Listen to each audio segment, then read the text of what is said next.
Interview लेने वाले जितने भी मेंबर हों, आपकी क्या पोजीशन होनी चाहिए, चीजें क्या होनी चाहिए, हम अभी एक छोटी सी प्रैक्टिस करेंगे। आपसे पहले लाइक जब आपकी बारी आई तो आपकी बारी आने से पहले जो साथ थे उनका जब इंटरव्यू हो रहा था वो पजल हो गया, वो हीरा गर्म हो गया। जब वो हीरा गर्म हुआ तो उस हीरे ने उठते हुए उसको कोई प्रॉब्लम हो गई, वो कंफ्यूज था, तो वो चेयर टेढ़ी हो गई। समझ आ रही फॉर एग्जाम्पल चेयर यहाँ आ गई। आपसे पहले वाले बंदे के साथ ये वकूआ हो चुका है, लेकिन चूंकि एक लिमिटेड टाइम होता है तो उस टाइम में इतना टाइम नहीं था कि चेयर को सीधा करवाया जाता।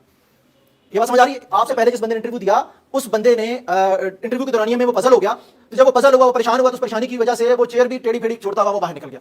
अब जब आपकी बारी आई तो आपने ये याद में रखना है कि आपका जब 2 पीस स्टिच करवाना है तो वो 2 बटन वाला हो और ऊपर वाला बटन बंद हो, नीचे वाला खुला हो।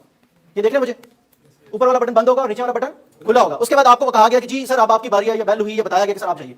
तो जब आपने जाना है तो आपने क्या करना है, सबसे पहले तो दरवाजा खोलने का अमल है। तो दरवाजा खोलने के अमल में आप हल्का सा उसको नॉक करें, हल्का सा नॉक करें, और नॉक करते हुए आप क्या करेंगे मैं आपको बताता हूं। थोड़ा सा ये यहां से जगह दीजिएगा, लाइक हमें ये दरवाजा नॉक करना था तो आप थोड़ा सा नॉक कर लें, ये 3 दफा काफी। उसके बाद आप इसको आराम से खोलें, और खोलने के बाद स्लाइडली जैसे आप इसको नीचे लेके जाते हैं ना, वापसी में भी इसको इसी तरीके से करके छोड़ेंगे, बंद करेंगे तक टक की आवाज ना।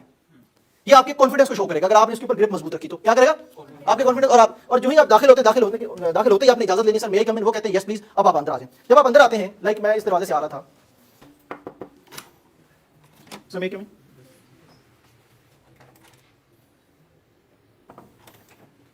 अस्सलाम वालेकुम सर, पूरे जेस्चर के साथ जैसे आपके पुराने जानने वाले, स्माइल के साथ, बेशक कस्टमर स्माइल क्यों ना हो, लेकिन आपने ये फील करना है कि ये तीनों बंदे मेरे पुराने जानने वाले। ठीक है, अस्सलाम वालेकुम सर, यहाँ के खड़े हो जाना। वो कहेंगे बैठिए, थैंक यू सर। चेयर आपने सेंटर वाले बंदे के सामने कर लेनी है, इस चेयर के साथ हाथ रखना यूं ही, यहाँ आ जाएंगे और बैठते हुए हाथ आपका अल्टीमेटली ये देख रहे हैं आप, इस पे चला जाएगा गैर महसूस अंदाज से, दिख भी रहा कोई फर्क नहीं पड़ता, लेकिन आपके हाथ ने इस पे रहना, लेफ्ट हैंड से आपने ये क्या करना है, इसको खोलना है। खोलने के बाद ये आपने हाथ पहले रखा और आप आराम से यहाँ बैठ गए, और बैठते हुए मैंने आपको 2 तस्वीरें दिखाई, तो मैं गैप नहीं आना चाहिए आपकी कमर से गैप नहीं आना चाहिए। आप बेशक उसके बाद यहाँ से अपने आपको थोड़ा सा एडजस्ट करना है तो कर लें, अपने टाई सीधी करनी है तो कर लें, और ये हो गया। ठीक है, दोनों हाथ आपके अपने बाजू इस्तेमाल करना है, टेबल यूज नहीं करना।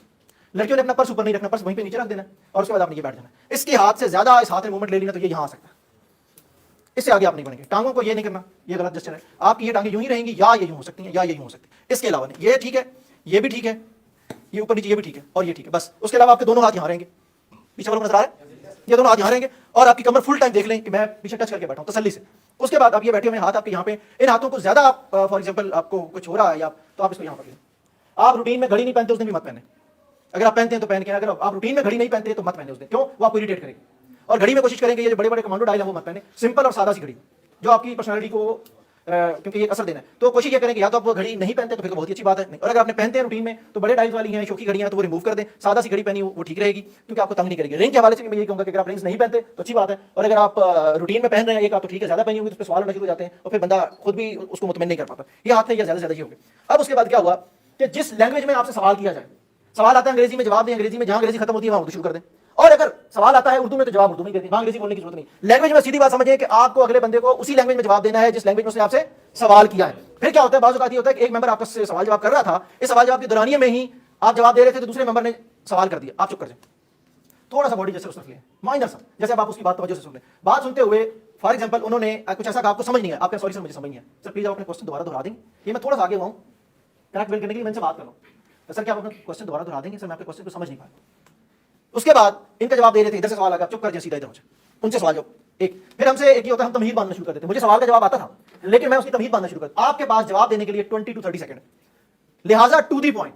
उसने कहा जी पाकिस्तान कब बना, सर 14 अगस्त 1947, बात खत्म होगी, कोई जरूरत नहीं है बताने की कि जनाब 1857 से मूवमेंट स्टार्ट हुई, 1940 में करारदाद मकासद पेश की गई, बहुत से लोगों ने बड़ी कुर्बानियां दी, बड़ी परेशानियों के बाद बन लो। आसान सा जवाब है 14 अगस्त 1947, बस, इसके अलावा कुछ नहीं है। To the point. आप 30 सेकंड से आगे नहीं बढ़ेंगे। जब आप तमहीद बांधते हैं और कहते हैं कि मैं आखिर में जवाब दूंगा, अगला बंदा बोर हो जाता है, जब वो बोर होता है कहता है जान छुड़ाओ इससे, कनेक्ट इतना। अच्छा देखना किस तरफ है, ये है, आपने अगले बंदे की आंखों में नहीं देखना, माथे पे देखना है। आप आंखों में देखेंगे पजल हो जाएंगे। इंटरव्यू जिससे आप बात कर रहे हैं, जिससे बातचीत हो रही है, उसके माथे पे देखना शुरू कर दें, आंखों में मत देखिएगा। जब आप आंखों में देखेंगे आप पजल हो जाएंगे, और आपका आई कांटेक्ट भी मेंटेन रहेगा माथे पे देखने से। ये आंखों से ऊपर वाला जितना पोर्शन है, जब आप इस पे देख के उससे बात कर रहे होंगे तो आपका आई कांटेक्ट भी मेंटेन रहेगा और आपका कॉन्फिडेंस भी मेंटेन रहेगा, और आप पजल भी नहीं होंगे। वैसे तो कोई बंदा किसी की आंखों में देखो तो कपश होती है आंखों की अपनी, और बंदा कांटेक्ट लूज कर बैठता है और उसके बाद बंदा पजल हो जाता है, हीरा गर्म होना शुरू हो जाता है। तो हमने क्या करना है, हमने ये करना है कि हमने उसकी माथे की तरफ देखना है और उसको मेंटेन करना है। बात हमने टू दी पॉइंट करनी है। कोशिश ये करनी है कि हम अपने 20 to 30 सेकंड के अंदर अपना जवाब मुकम्मल कर लें। हमें नहीं आता, हमें जवाब नहीं आता, आप सॉरी बोल दें। लेम एक्सक्यूजेस इंटरव्यू में नहीं चलते, स्ट्रेट फॉरवर्ड बोल दे sir I don't know, sir मुझे नहीं पता। ये मत कि सर सॉरी वो मेरी बस खराब हो गई थी तो सर मैं तैयारी नहीं कर सका, सर वो क्वेश्चन पेपर तो थे मेरे पास मुझे पता नहीं चला। ऐसी कोई बात आपको नहीं, कोई लेम एक्सक्यूज नहीं देना। आपको नहीं पता सर बोल दे sorry, sir I don't know. कंसेप्टिव 2-4 सवाल आ गए आपको नहीं आते, फिर भी कोई फर्क नहीं पड़ता। वो कह रहा है कि जी मैंने आपको एक बंदे को मैं कैसे रखूं जिसकी अच्छी शर्ट नहीं है, तो अगर मैं किसी अच्छी शर्ट के बगैर एक बंदे को रखता हूं उसकी क्या वजह हो सकती है? सर उसकी पैंट बड़ी नाइस होगी। बड़ा शॉर्ट किस्म का, ठीक ठाक किस्म का आंसर है।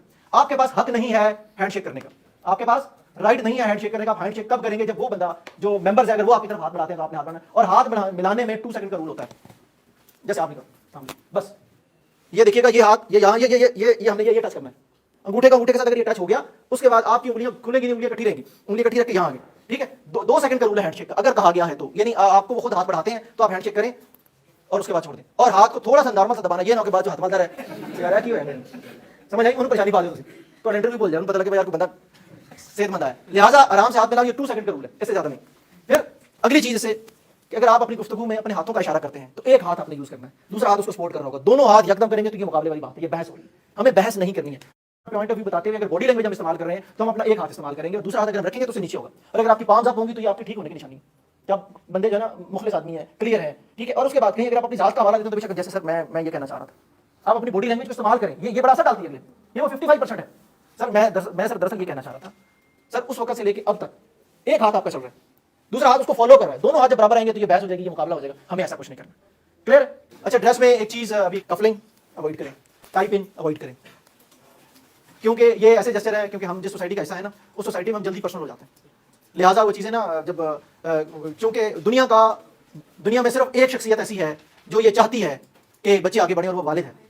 दुनिया का वालिद ये चाहता है कि मेरे बच्चे मुझसे बेहतर पोजीशन में जाएं। वालिद के अलावा दुनिया के अंदर जितने लोग हैं वो हिंड्रेंसेस पैदा करते रहते हैं, वो अपने जूनियर को आगे बढ़ने से रोकते हैं। बड़ा मुश्किल होता है कि उसमें से कुछ ऐसे लोग, मतलब कम लोग ऐसे हैं, बहुत कम लोग ऐसे हैं जो ये चाहते हों कि ये बच्चे हमसे भी बेहतर परफॉर्म करें, लेकिन उसमें जो दी बेस्ट एग्जांपल है that is only your father. He always wants कि मेरा बेटा मुझसे भी बेहतर जाए, मुझसे भी अच्छा परफॉर्म करे। बाकी लोगों में थोड़ा सा एक प्रॉब्लम है, हमारी सोसाइटी का भी नहीं हुआ है, तो इसमें आपने कोशिश करनी है टाई पिन से भी मैं तो कहता हूं अवॉइड करें, आप कफलिंग से भी अवॉइड करें, ठीक है। और उसके बाद आपकी जो टाई है, टाई का मैंने आपको नहीं बताया, टाई आपकी ये देख लें जहां बेल्ट स्टार्ट हो रहा है ये वहां की गिर जाए, अगर ये ज्यादा गिर भी रही है तो बेल्ट से नीचे नहीं जानी चाहिए, ये टाई बेल्ट के बराबर आके रुक जाए। और अगर ये क्योंकि बात करता है इसका बड़ा मुश्किल है, जो लोग रेगुलर नहीं बांधते तो उनको आइडिया करना मुश्किल है कि इसको मैं कैसे एडजस्ट करूं, तो ये अगर बढ़ भी गई है तो बेल्ट से नीचे नहीं जानी चाहिए, और ये इतनी भी नहीं होनी चाहिए कि नजर आए, ये बेल्ट को टच करे, इसकी टिप जो है या बेल्ट के एंड तक जाए, बस इससे ज्यादा नहीं होना चाहिए। ये आपके लिए जो है ना वो बेंचमार्क कह ले कि आपकी टाई यहां तक जाए, यहां तक। अब नॉन वर्बल में चीजें क्लियर हो गई, बच्चियों ने वेल किया हुआ है, कोई फर्क नहीं पड़ता वेल से, इससे बिल्कुल मत घबराइएगा कि मैंने वेल किया हुआ है, और अगर कोई अबाया करके आती है तब भी कोई फर्क नहीं पड़ता।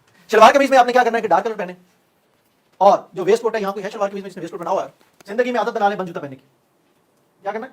बंद जूता पहनने की। दूसरी बात, नीचे वाला बटन खुला रखना, पहले से खुला रखना, ये वहां टाइम नहीं देगा, क्योंकि वेस्ट कोट की ना बनावट में थोड़ा सा इशू होता है, इतनी आसानी से बटन बंद होता है ना खुलता है, तो नीचे वाला बटन आपने खुला रखना। कॉलर सामने नजर नहीं आना चाहिए, जो कॉलर पहनते हैं उसका कॉलर नजर नहीं आना चाहिए, बाकी सारे बटन बंद हो, नीचे वाला बटन खुला हो, ताकि जब आप बैठे तो पूरे कंफर्ट के साथ बैठे। क्लियर है ये बात? कोशिश करें आप डार्क शेड पहने, कोशिश करें डार्क शेड पहने, और शलवार और कमीज एक ही कलर की हो, जैसे भाई ने पहना हुआ है, ये आपने अवॉइड करना। हेयर कट और कोशिश ये करें कि आपके जो चेहरे को सूट करती है आप वो करें, एक। और दूसरा, कम से कम 2 दिन या 3 दिन पहले एक दफा ना फ्रेश हेयर कट करवा लें, 2 दिन करवा लें या 3 दिन। क्यों? बात ये होता है उस तरह को सही इस्तेमाल नहीं हुआ आपके साथ, तो कोई उसका इन्फेक्शन हो गया तो वो आपको खारिश हो जाती है, वहां पे या दाना निकल आता है, तो वो 2-3 दिन जो है ना उसमें आप अपने आप को सेटल कर लेते हैं। और अगर आपने इमीडिएट करवाया हो ये सारा कुछ, तो वो भी एक इरिटेशन का पहलू होता है, तो हीरे को गर्म कर देता है वो भी। तो हीरे को अगर गर्म होने से बचाना है और उसको जेन्युइन रखना है तो बहुत सारे मेजर्स ऐसे हैं जो टाइमली लेने पड़ेंगे आपको। हेयर कट के लिए आपकी मस्टचेस, जो चीजें आपके चेहरे पे सूट करती हैं, वो आपको खुद से भी आइडिया होता है, जो जानू ने कहा सर वही सब ठीक नहीं है, ठीक है। उसके अलावा भी चीजें हैं। ये एक बड़ा प्रोमिनेंट किस्म का सवाल होता है आपसे, इस मुख्तलिफ अंदाज में हो सकता है, who are you, introduce yourself, what about you, tell us something about yourself.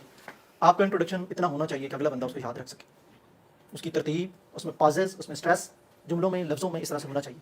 सो थोड़ा सा आप ये देखिए कि मुझे क्या बताना है, तो मुझे जो बताना है उसके मुख्तलिफ अंदाज भी हमें मिल गए हैं, उनमें से कुछ बताना है, ठीक है। और जो सुनने वाले हैं क्या उन तक वो चीज़ें उनकी मेमोरी में जा रही हैं, कोई ऐसा कनेक्शन बिल्ड कर रहे हैं आप, कोई अल्फाज का चुनाव इस तरह से हो रहा है, आपके जुमलों में स्ट्रेस और पॉजेस उस तरह से हैं, सब तक ये पहुंच गया डॉक्यूमेंट।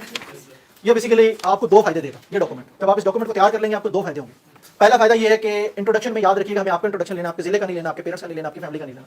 तो जो आपको बताना है कोशिश करें फोकस करके अपनी जात के बारे में बताएं, ताकि हमें पता चले हमने आपको रखना है सिस्टम के अंदर, हमने आपको अपनी कंपनी का हिस्सा बनाना है, हमने आपको अपने दायरे का हिस्सा बनाना है, आपके वालिदैन को नहीं बनाना, आपके जिले सियालकोट को नहीं बनाना, ठीक है।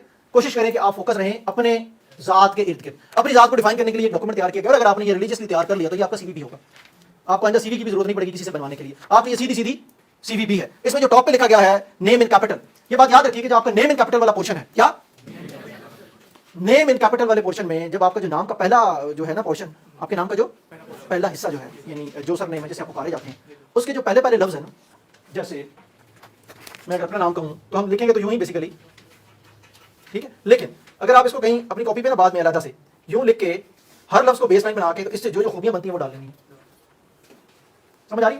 क्या करना है आपने? आपने अपने नाम को इस तरह से लिखना है, इस तरह से लिखने के बाद इसके आगे क्या करना है आपने, इससे ए से क्या बनता है, एक्स से क्या बनता है, आई से क्या बनता है, आर से रिस्पॉन्सिबल है, आई से इनिशिएटिव है, एच से ऑनेस्ट है, ठीक है, समझ आ रही? इस तरीके से जो खूबियां बनती हैं और आपको रेलेवेंट भी हैं आपकी जात से, तो कोशिश करें वो आप अपने नाम से मुतल्लिका यहां से निकालना शुरू कर दें, ठीक है। इसके टॉप के ऊपर आप अपना नाम लिखेंगे, कैरियर ऑब्जेक्टिव है, फिर स्किल सॉफ्ट एंड हार्ड अलग अलग है, एक्सपर्टीज कोई ऐसा काम जिसमें आपको महारत हासिल हो, प्रोफेशनल कोर्सेज अगर आपने कोई किए हुए हैं तो पेज चेंज करें। दूसरी साइड पे एकेडमिक्स जो आपने डिग्रियां ली हैं, सीनियर डिग्री ऊपर जूनियर डिग्री नीचे, यानी एमए, फिर उसके नीचे बीए, उसके नीचे एफए, उसके नीचे मैट्रिक। प्रोजेक्ट्स कोई ऐसा काम था जो स्पेशल हुआ और आप उसका पार्ट नहीं है तो बेशक छोड़ दीजिएगा। बियॉन्ड एकेडमिक्स पढ़ने के अलावा आपने कोई काम किया या करते हैं या आपको शौक है करने का तो वो आप लिख लें। बर्निंग डिजायर, आपके अंदर एक चीज ऐसी होती है आपको सोने नहीं देती, जो करते हुए आपको टाइम एंड स्पेस का पता नहीं चलता, वो चीज यहाँ आ जाती है। मेरिट्स और डीमेरिट्स, मेरिट्स और डीमेरिट्स ढूंढने के लिए एक बड़ा टिपिकल सा काम है। इसका तरीका ये होता है, मैं तो ये एडवाइस करता हूँ कि आप अपने जानने वाले लोगों के जिम्मे लगाएं, 5 लोगों के जिम्मे लगा दें या 10 लोगों के, उन्हें कहें मेरी 3 खूबियां और 3 खामियां बता दें, वो आपको सब बताना शुरू कर देंगे, मैसेज करके या चिट को पकड़ा के मेरे बारे में 3 खूबियां लिख दें और मेरी 3 खामियां लिख दें। वो आपको जब देंगे उनको आप एक तरतीब से एक टेबल बना लीजिएगा, 25-30 खूबियां आ जाएंगी, 25-30 खामियां आ जाएंगी, फिर उसमें से चीजें निकाल के आप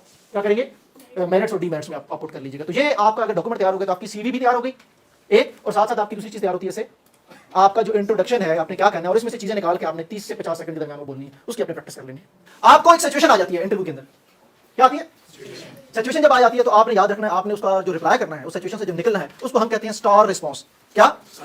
यानी जब भी हमें कोई परेशानी आती है तो ऊपर देखते हैं या अल्लाह मेरी मदद करें, जब भी हमें कोई प्रॉब्लम आती है तो हम अल्लाह पाक की तरफ देखते हैं, ये कहते हैं अल्लाह हमें इस मुसीबत से निकाल, इस परेशानी से निकाल। ऊपर क्या है, आसमान, आसमान पे क्या है, चमकते हुए सितारे, ऐसा ही है।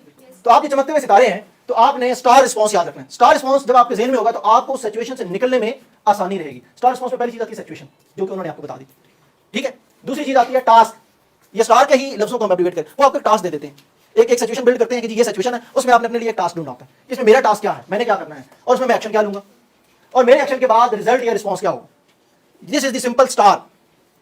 स्टार की समझ आई? आप सादा सा स्टार है, उसको आप पुट कर लें जब भी आपके पास कोई सिचुएशन आती है। उस सिचुएशन में पहली चीज ये सिचुएशन थी क्या, आपके जिम्मे क्या टास्क है, आपने एक्शन क्या लेना है और उसका रिजल्ट या रिस्पांस क्या होगा। अगर आप इसकी तरतीब ये हायरार्की बना लेंगे तो आप उस मसले से निकल जाएंगे। अदरवाइज हो सकता है उस सिचुएशन से निकलने में ना आप तमहीद ही बांधते रहें या वसाइल इकट्ठे करते रहें, रिसोर्सेज बनाते रहें, वो टाइम भी ओवर हो जाएगा और आप उन चीजों को शॉर्ट टाइम में कंपाइल नहीं कर पाएंगे। समझ आ रही बात? शॉर्ट टाइम में कंपाइल नहीं कर पाएंगे, लिहाजा सिचुएशन टास्क एक्शन रिजल्ट या सिचुएशन टास्क एक्शन रिस्पांस, इसको क्या कहते हैं, स्टार रिस्पांस। कभी भी कोई सिचुएशन बिल्ड हो जाती है और ये सिचुएशन सिर्फ इंटरव्यू में नहीं आती, ये लाइफ में भी कहीं आ सकती है। जिंदगी के जिस मोड़ पे आपके साथ कोई सिचुएशन आ जाए, आप ये फार्मूला लगाएं। एक एम्प्लॉयर जो है वो क्या चाहता है, आपने उसकी क्या जरूरत हो सकती है कि आपको आपके अंदर क्या क्या चीजें होनी चाहिए। जो इंटरव्यूअर जो चीजें आपसे मांग रहा होता है ना, तकरीबन एम्प्लॉयर भी वैसी ही चीजें मांग रहा होता है। लिहाजा जब असेसमेंट शीट बनती है, क्या बनती है, असेसमेंट शीट बनती है इंटरव्यू की, या जो मार्किंग शीट बनती है उसके अंदर चीजें क्या आती हैं, ये चीजें होती हैं। कम्युनिकेशन स्किल है, प्रॉब्लम सॉल्विंग है, टीम फिट या टीम वर्क है, रेलेवेंट एक्सपीरियंस है, प्रोजेक्ट मैनेजमेंट में क्या होगा, इनिशिएटिव कितना है, कस्टमर केयर क्या है, आईटी से कितना फैमिलियर है और कमर्शियल अवेयरनेस कितनी है उसकी। और इन सारी चीजों में याद रखिएगा पहले के नंबर डबल होंगे बाकियों से। कम्युनिकेशन को आप 20 नंबर देंगे, बाकी को 10 तो 100 बन जाएंगे, इसको 40 देंगे, बाकी को 20 तो 200 बन जाएंगे। आपको पहले पोर्शन के नंबर डबल देने हैं, बाकी सब कुछ उसके हाफ देने हैं। ये एक मैंने जनरल शीट बनाई है। आपका जो फोकस एरिया है ना इंटरव्यू के अंदर, जब भी कोई इंटरव्यूअर बैठेगा ये कुछ चीजें देखेंगे तो ऑलमोस्ट ये एक मैं आप कह लें कि एक टेम्पलेट कह लें इसको आप ये मत कीजिएगा सर उन्होंने आईटी की बात ही नहीं की है। ये जनरली एक टेम्पलेट है कि आपकी पर्सनैलिटी के अंदर इन 9 एरियाज के ऊपर थोड़ी थोड़ी चीजें होती हैं। ये टेम्पलेट मैंने बनाया है, ये काफी सारी उस चीजों को देखने के बाद कि ये चीजें हो सकती हैं जब भी हम किसी टीम की सिलेक्शन कर रहे होते हैं तो एटलीस्ट इन चीजों को देखा जाता है। और इसमें से जो पहला पोर्शन कम्युनिकेशन स्किल, जो कि यहाँ पे हमने ड्राइव भी की है थोड़ी सी, वो डबल नंबर लेगी, उसके बाद डबल होंगे बाकी सब चीजों के सिंगल होंगे। आपने अपने आप को खुद लेके जाना है। इंटरव्यू रूम के अंदर जो सबसे बड़ा स्ट्रेस हम ले लेते हैं किसी भी वजह से, उसमें एक बात याद रखें, आपका इंटरव्यू तक पहुंच जाना एक बहुत बड़ी सक्सेस है। एक दूसरी बात यह है कि अगर आपका इंटरव्यू क्लियर नहीं भी होता तो इससे कोई फर्क नहीं पड़ने वाला। उसकी वजह क्या है, उस पर आपकी आगे इन्वेस्टमेंट नहीं। अगर हो जाए तो वेरी गुड, ना भी हो तो कोई फर्क नहीं पड़ना चाहिए, कोई फर्क पड़ता भी नहीं है। लेकिन हम अपने आप को इतना एंगेज कर लेते हैं, इतना एंगेज कर लेते हैं कि हमारे पास स्ट्रेस आ जाता है, वो हीरा गर्म होने लग जाता है। लिहाजा जब आप इंटरव्यू रूम के अंदर दाखिल हो तो बराए मेहरबानी अपने आप को इस मोटिव और सोच के साथ लेके जाएंगे, वहां जो लोग बैठे हुए हैं वो मेरे जानने वाले हैं। एक जब आप इस मोटिव के साथ जाएंगे तो ऑटोमेटिकली आपका एक अच्छा ना कनेक्शन उनके साथ बिल्ड हो जाएगा। उससे अगली चीज कि अगर ना भी हुआ तो कोई बात नहीं, इससे पहले भी तो चीज आपके पास नहीं थी ना, या थी, तो फिर हमें परेशान होने की क्या जरूरत है। और आपका इंटरव्यू आप नहीं देना, किसी और ने नहीं देना, किसी और ने नहीं देना आपका इंटरव्यू, तो फिर हमें खेलना चाहिए। जन्नत में जाना तो मौत को तो गले लगाना पड़ेगा ना, बगैर मरे तो जन्नत नहीं मिलती। हम कहेंगे मुझे जन्नत मिल जाए और मैं उस वो ना करूं, तो लिहाजा आप अपने आप को पुश योरसेल्फ, आपके लिए कोई बंदा कुछ करने वाला नहीं है। आपके लिए जो किया जा सकता था वो कैसे कर सकता था, उसने एक सेशन अरेंज करवा दिया, हमने थोड़ी सी आपसे गपशप लगा ली, आप तक हमने एक व्यू पहुंचा दिया, कोशिश की कि आपकी गलतफहमियां दूर हो जाएं।